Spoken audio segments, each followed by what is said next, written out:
So ನನ್ನ ಹೆಸರು Joseph ಅಂತ ಹೇಳಿ. ಸೊ ದೇವರು ನನ್ನ ಜೀವಿತದಲ್ಲಿ ಅದ್ಭುತ ಕಾರ್ಯಗಳು ಸೊ ಮಾಡ್ತಾ ಇದ್ದಾನೆ. ಲಾಸ್ಟ್ ಕಳೆದ ದಿನಗಳಿಂದ ಆತನು ಆಕ್ಚುಲಿ ನಾನು ನಿಂತಿದ್ದೀನಿ ಅಂದ್ರೆ ದೇವರ ಕೃಪೆ.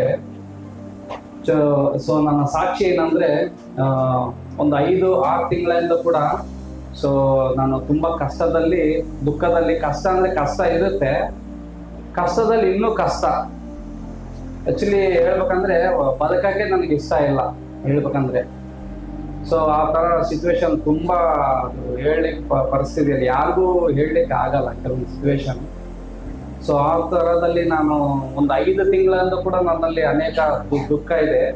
ಸೊ ಕಷ್ಟದಲ್ಲಿ ಸೊ ಸ್ವಾಮಿ ನಾನು ಏನ್ ಮಾಡ್ಬೇಕಪ್ಪ ದೇವ್ರೆ ಅಂತೇಳಿ ಯಾವಾಗ್ಲೂ ನಾನು ಸೊ ರಾತ್ರಿ ಎದ್ದೇಳೋದು, ಆಮೇಲೆ ದುಃಖ ಪಡೋದು, ಆಮೇಲೆ ಮನ್ಕಲಾಗಿ ಪ್ರಾರ್ಥನೆ ಮಾಡ್ತಿದ್ದೆ ನಾನು ಅನೇಕ ವಿಷಯಗಳಿಂದ.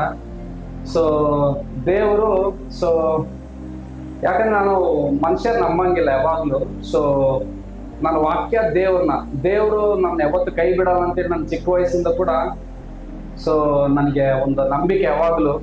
ದೇವ್ರು ಇವತ್ತು ನಾಳೆ ನನ್ನನ್ನ ಕೈ ಬಿಡಲ್ಲ ಅಂತೇಳಿ ನನಗೆ ಅದು ಯಾವಾಗ್ಲೂ ನನ್ನ ಮನಸ್ಸಲ್ಲಿ ನಂಬಿಕೆ. ಸೊ ಆಮೇಲೆ ನಾನು ಕ್ಲಾಸಸ್ ಕೂಡ ಮಾಡ್ತೀನಿ, ಅದರಲ್ಲಿ ಕೂಡ ಒಂದು ಸೈತಾನ ಕ್ರಿಯೆಗಳು ಅಂದ್ರೆ ನಾನು ಮುಂದೆ ಹೋಗ್ಬಾರ್ದು ಅಂತೇಳಿ ಕೆಲವೊಂದು ಅನೇಕ ತೊಂದರೆಗಳು ಬಂದವು. ಸೊ ಅದರಲ್ಲಿ ಕೂಡ ನಾನು ಕ್ಲಾಸಸ್ ಮಾಡ್ಕೊಂತ ನನ್ನ ಜೀವಿತವನ್ನು ಲೈಫನ್ನು ನಾನು ಮುಂದೆ ನಡೆಸ್ತಾ ಇದ್ದೇನೆ. ಹಂಗೆ ದೇವರಲ್ಲಿ ನಂಬಿಕೆ ಇಟ್ಕೊ. ಸಾಕ್ಷಿ ಏನಂದ್ರೆ ಮತ್ತೆ ಸೊ ಆಮೇಲೆ 5 ತಿಂಗಳಿಂದ ಒಂದು 6 ತಿಂಗಳಿಂದ ನಾನು ದುಃಖಪಟ್ಟು ಸ್ವಾಮಿ ನಾನು ಏನ್ ಮಾಡ್ಬೇಕು ಸ್ವಾಮಿ ಅಂತಂದ್ರೆ ಏನೋ ಒಂದು ಕಟ್ಟುಗಳಿಂದ ನನ್ಗಿರೋ ಪರಿಸ್ಥಿತಿಗಳಿಗೆ ಪ್ರಾರ್ಥನೆ ಮಾಡ್ತಿದ್ದೀನಿ. ಆದ್ರೆ ಲಾಸ್ಟಿಗೆ ನಾನು ಸೊ ನನ್ನ ಲೈಫ್ ಮುಗೀತ ಅಂತೇಳಿ ದೇವ್ರ ಮೇಲೆ ಕೂಡ ನಾನು ಬೇಜಾರಾಗ್ಬಿಟ್ಟೆ. ರಾತ್ರಿ ಕೂಡ ಮೊಣಕಲಾಗಿ ಪ್ರಾರ್ಥನೆ ಮಾಡಿದೆ. ಸೊ ಸಂಡೇ ಕೂಡ ನಾನು ಬಂದು ಸೊ ಇನ್ನು ಮುಗೀತು, ನಾನು ಇನ್ನು ದೇವ್ರು ಕೂಡ ನನ್ನ ಪ್ರಾರ್ಥನೆ ಕೂಡ ಕೇಳ್ತಾ ಇಲ್ಲ. ಯಾಕಂದ್ರೆ ನಾನು ಚಾಲೆಂಜ್ ಮಾಡ್ತೀನಿ ದೇವರಿಗೆ, ದೇವ್ರು ಮಾಡ್ತಾನೆ.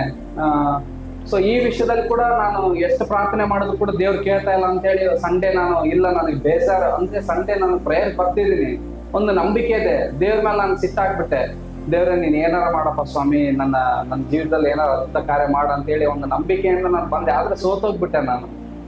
ಇನ್ನ ದೇವ್ರು ಕೇಳಂಗಿಲ್ಲ ಅಂತೇಳಿ ಒಂದು ಮನಸ್ಸಲ್ಲೇ ಬೇಜಾರು ಮಾಡ್ಕೊಂಡು ಪ್ರಾರ್ಥನೆ ಮಾಡ್ಕೊಂಡು ದುಃಖದಲ್ಲೇ ಬಂದು ನಾನು ಕೀಬೋರ್ಡ್ ನುಡಿಸ್ತಾ ಇದ್ದೆ ನಾನು. ಸೊ ನುಡಿಸ್ತಾ ಇದ್ರೆ ನನ್ನಲ್ಲಿ ದುಃಖ ಆಟೋಮೆಟಿಕ್ ನನ್ನಲ್ಲಿ ಒಂದು ಮನಸ್ಸಲ್ಲಿ ಯಾವತ್ತೂ ನನ್ನ ಮನ್ಸು ಕಲ್ಲು, ಯಾವಾಗಲೂ ಕಲ್ಲು. ಸೊ ಒಂದು ಬಂಡೆಯನ್ನ ದೇವರು ಸೊ ಒಂದು ಅಳ್ತಾ ಇದ್ದೀನಿ ನಾನು, ನನಗೆ ಗೊತ್ತಿಲ್ಲ, ಅಳು ಬರ್ತಾ ಇದೆ. ಕೀಸ್ ಪ್ಲೇ ಮಾಡಕ್ ಬರ್ತಾ ಇಲ್ಲ. ಒಂದು ಸಣ್ಣ ಮಕ್ಕಳ ತರ ಕಣ್ಣಲ್ಲಿ ನೀರು ಆಟೋಮೆಟಿಕ್ ತಡೆಯಕ್ಕೆ ಆಗ್ತಾ ಇಲ್ಲ ನನಗೆ. ಒಂದು ತಾಸು ನನ್ನಲ್ಲಿ ನಾನು ಇಲ್ಲ ಆಕ್ಚುಲಿ ಹೇಳ್ಬೇಕಂದ್ರೆ. ಸೊ ಪ್ರಾರ್ಥನೆ ಸ್ಟಾರ್ಟ್ ಆಗಿದೆ, ದುಃಖ ತುಂಬಾ. ಸೊ ಆಮೇಲೆ ಪಾಸ್ಟ್ ಅಯ್ಯನವ್ರು ಕೂಡ ಬ್ರದರ್ ಪ್ರಸಾದ್ ಪಾಸ್ಟ್ ಬ್ರದರ್ ಕೂಡ ಸೊ ಪ್ರೇಯರ್ ಮಾಡಿದ್ರು ನನ್ನ ಸಲುವಾಗಿ. ಲಾಸ್ಟ್ ಟೈಮ್ ಕೂಡ ಫಸ್ಟ್ ಟೈಮ್ ಬಂದಾಗೂ ಪ್ರಾರ್ಥನೆ ಮಾಡೋದು ನನ್ನ ಕುಟುಂಬ ಸಲುವಾಗಿ. ಆಮೇಲೆ ಮಕ್ಕಳು ಬೇರೆ ಆಗಿಲ್ಲ ನಮಗೆ, 5-6 ವರ್ಷ ಆಗಿದೆ. ಚಿಕ್ಕವನ್ ಕೂಡ ದೇವ್ರ ಸಭೆಯಲ್ಲೇ ಬೆಳೆದವ್ ನಾನು. ಅದೊಂದು ದುಃಖ ಇದೆ.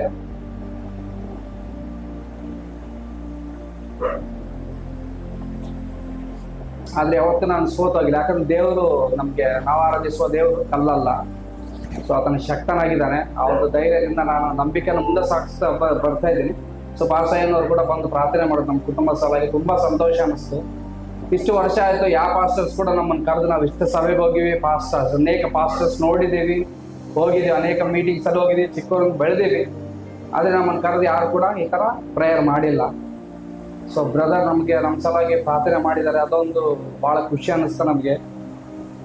ಸೊ ಆ ತರ ಬ್ರದರ್ ನಮ್ಮ ಸಲ ಪ್ರಾರ್ಥನೆ ಮಾಡಿ, ಆಮೇಲೆ ಸಂಡೇ ಕೂಡ ಮೊನ್ನೆ ಪ್ರಾರ್ಥನೆ ಮಾಡಿ ನಮ್ಮಲ್ಲಿರುವಂತ ಒಂದು ಕಟ್ಟುಗಳಲ್ಲಿ ನಮ್ಗೆ ಯಾವ್ದೋ ಒಂದು ಬಂಧನೆಯಲ್ಲಿ ನಾವು ಸಿಕ್ಕಾಕೊಂಡಿದ್ವಿ, ಅದು ಹೇಳಿಕ್ ಬರಲ್ಲ. ಸೊ ಆ ತರ ಒಂದು 5-6 ತಿಂಗಳಿಂದ ಪ್ರಾರ್ಥನೆ ಮಾಡ್ತೀನಿ. ಅದು ಒಂದೇ ಒಂದು 10 ನಿಮಿಷದಲ್ಲಿ ಬ್ರದರ್ ಪ್ರಾರ್ಥನೆ ಮಾಡಿ ಒಂದು 10-15 ನಿಮಿಷ ಆಗಿದೆ, ದೇವರು ಹೀಲ್ ಮಾಡ್ಬಿಟ್ಟ ನನ್ನ, ಅಂದ್ರೆ ಗುಣಪಡಿಸ್ಬಿಟ್ಟ. ನನ್ನ ಜೀವಿತದಲ್ಲಿ ಒಂದು 6 ತಿಂಗಳಿಂದ ನಾನು ಪ್ರಯತ್ನ ಪಡ್ತೀನಿ. 10 ನಿಮಿಷದಲ್ಲಿ ದೇವರು ಅದ್ಭುತ ಕಾರ್ಯಗಳನ್ನು ಮಾಡಿ ಬ್ರದರ್ ಪ್ರಾರ್ಥನೆ ಮಾಡಿ ನನ್ನ ಮನೆಗೆ ಕಳಿಸಿದ್ರು. ದೇವರು ನಾನು ಒಂದು ಹೆಜ್ಜೆ ಇಡ್ತಿದ್ದೀನಿ, ಅವತ್ತಿಂದ ಒಂದು ನೂತನ ನನ್ನ ಜೀವಿತದಲ್ಲಿ. ಸೊ ಆ ತರ ಬ್ರದರ್ ಪ್ರಾರ್ಥನೆ ಮಾಡಿ ಅವರು ತುಂಬಾ ಬಲವಾಗಿದ್ದಾರೆ. ಸೊ ಆತ್ಮಿಕ ವಿಷಯ ಆತ್ಮದಲ್ಲೇ ಮಾತಾಡ್ತಿದ್ದಾರೆ ಅವ್ರು. ನಾನು ಯಾವಾಗ ಕುಂತು ಕೇಳ್ತಿದ್ದೀನಿ, ಅವ್ರು ಮಾತಾಡಿದ್ರೆ ಸಾಕು ಒಂಥರ ಆತ್ಮದಲ್ಲಿ ನನಗೆ ಅಳು ಬಂದ್ಬಿಡ್ತಾ ಇದೆ. ಅಂದ್ರೆ ಆತ್ಮದಲ್ಲಿ ಅವರು ಮಾತನಾಡ್ತಿದ್ದಾರೆ. ಸೊ ಆ ತರ ನಮ್ಗೆ ಬ್ರದರ್ ನಮ್ಗೆ ಪ್ರಾರ್ಥನೆ ಮಾಡಿ ನನ್ನ ಕುಟುಂಬಕ್ಕಾಗಿ ಸೊ ಬಿಡುಗಡೆ ಕೊಟ್ಟಿದ್ದಾರೆ ಪ್ರಾರ್ಥನೆ ಮಾಡಿ. ಸೊ ನೀವು ಕೂಡ ಯಾವುದೇ ಕಷ್ಟ ಆಗಲಿ, ಮನುಷ್ಯರಾಗ್ಲಿ, ಲೋಕದಲ್ಲಿ ಇರುವಾಗ ಏನು ಕೂಡ ಸೊ ನಾವು ಆಶಿಸಬಾರ್ದಂತ ದೇವ್ರ ವಾಕ್ಯ ಹೇಳುತ್ತೆ. ಆದರೆ ಸೊ ನೀವು ಕೂಡ ಯಾವಾಗಲೂ ಪ್ರಾರ್ಥನೆಯಲ್ಲಿ, ವಾಕ್ಯದಲ್ಲಿ ಸೊ ಯಥಾರ್ಥವಾಗಿದ್ದು ಅಂದರೆ ಎಚ್ಚರವಾಗಿದ್ದು ಪ್ರಾರ್ಥನೆ ಮಾಡೋಂತಿದ್ದಾರೆ ಸ್ವಾಮಿ ಕೂಡ. ಸೊ ಯಾವಾಗಲೂ ನೀವು ಕೂಡ ಪ್ರಾರ್ಥನೆ ಮಾಡಿ ಇನ್ನೂ ಹೆಚ್ಚಾಗಿ ಯಾಕಂದ್ರೆ ನಾವು ಅಂತ್ಯ ದಿನದಲ್ಲಿ ಇದ್ದೇವೆ, ಈ ಲೋಕನ ಪ್ರೀತಿಸ್ತೀವಿ, ಎಲ್ಲನೂ ಮಾಡ್ತೀವಿ, ಆದರೆ ದೇವರೊಟ್ಟಿಗೆ ನಾವು ಸಹವಾಸ ಕಳೆಯೋದಿಲ್ಲ. ಸೊ ಹಂಗಾಗಿ ನಾವು ದೇವರು ಮೊಣಕಾಲ ಪ್ರಾರ್ಥನೆಯಲ್ಲಿ ನಾವು ಹುಚ್ಚರಾಗಬೇಕು. ಆ್ಯಕ್ಚುಲಿ ಹೇಳ್ಬೇಕಂದ್ರೆ ಸೊ ನನ್ನ ಲೈಫ್ ಕೂಡ ನಾನು ಹಂಗೆ ಇದ್ದೆ, ಆದರೆ ನನ್ನನ್ನು ಬಿಟ್ಟಿಲ್ಲ ಲೋಕ. ಸೊ ಲೋಕ ಅಂದರೆ ನನಗಿರೋ ಪರಿಸ್ಥಿತಿ, ಕ್ರಿಯೆಗಳಿಂದ ಸೊ ನನಗೆ ಸಂತೋಷ ಆಗ್ತಾ ಇದೆ. ಬ್ರದರ್ ಕೂಡ ಬಂದು ನಮ್ಮ ಸಲ ಪ್ರಾರ್ಥನೆ ಮಾಡ್ತಿದ್ದಾರೆ, ಒಂಥರ ಸಂತೋಷ ನನಗೆ. ಇಲ್ಲಾಂದ್ರೆ ಅಲ್ಲಿ ಚರ್ಚಿಗೆ ಹೋಗೋದು ಬರೋದು, ಸೊ ಇದೇ ಪರಿಸ್ಥಿತಿಯಲ್ಲಿ ಅಲ್ಲೇ ಮನೆಯಲ್ಲಿ ಪ್ರಾರ್ಥನೆ ಮಾಡ್ತಿದ್ವಿ, ಓಕೆ. ಆದರೆ ಬ್ರದರು ಸೊ ಇವ್ರ ವಾಕ್ಯ ಸೊ ಕೆಲವೊಂದು ಕೇಳ್ತಾ ಇದ್ರೆ ನನಗೆ ಒಂಥರ ನೂತನ ಸೃಷ್ಟಿ, ಹೇಳ್ಬೇಕಂದ್ರೆ ನೂತನವಾಗಿ ಜನಿಸಿದಂಗೆ ನನಗೆ ಆ ವಾಕ್ಯ ಕೇಳ್ತಾ ಇದ್ರೆ, ಅವ್ರ ಮೆಸೇಜ್ ಹೇಳ್ತಾ ಇರ್ದೆ. ಸೊ ಈ ತರ ಮೆಸೇಜ್ ನಾನು ಯಾವತ್ತೂ ಕೇಳಿಲ್ಲ, ಯಾಕಂದ್ರೆ ವಾಕ್ಯನೇ ಹೇಳ್ತಿದ್ದಾರೆ ಬ್ರದರು. ಸೊ ಅದು ನಂಗೆ ತುಂಬಾ ಇಷ್ಟ ಆಯ್ತು. ಆಮೇಲೆ ಆತ್ಮದಲ್ಲೇ ಅವ್ರು ಮಾತಾಡ್ತಿದ್ದಾರೆ. ಬಟ್ ಸೊ ಅಂತ್ಯದಲ್ಲಿ ಇದೆ ಬ್ರದರ್ ನಾವೆಲ್ಲರೂ. ಸೊ ಕಷ್ಟನೋ ಸೊ ದೇವ್ರು ಬಿಡುಗಡೆ ಮಾಡ್ತಾರೆ ಯಾವತ್ತು, ಅದೊಂದು ನೀವು ಕೂಡ ಸಹ ಸೊ ದೇವರಲ್ಲೇ ಮುಂದೆ ಸಾಗಿಸ್ರಿ. ಸೊ ಒಂದು ಚಿಕ್ಕ ಅವಕಾಶ ಕೊಟ್ಟಿದ್ದಕ್ಕಾಗಿ ಸೊ ಪಾಸ್ಟರ್ ಅವ್ರಿಗೆ ನಾನು ವಂದನೆ ತಿಳಿಸುವಂತನಾಗಿದ್ದೇನೆ. ನಿಮ್ಗೆ ಕೂಡ ವಂದನೆ ತಿಳಿಸುವಂತನಾಗಿದ್ದಾನೆ, ಮತ್ತು ಬ್ರದರ್ ಕೂಡ ವಂದನೆ ತಿಳಿಸುವಂತನಾಗಿದ್ದಾನೆ.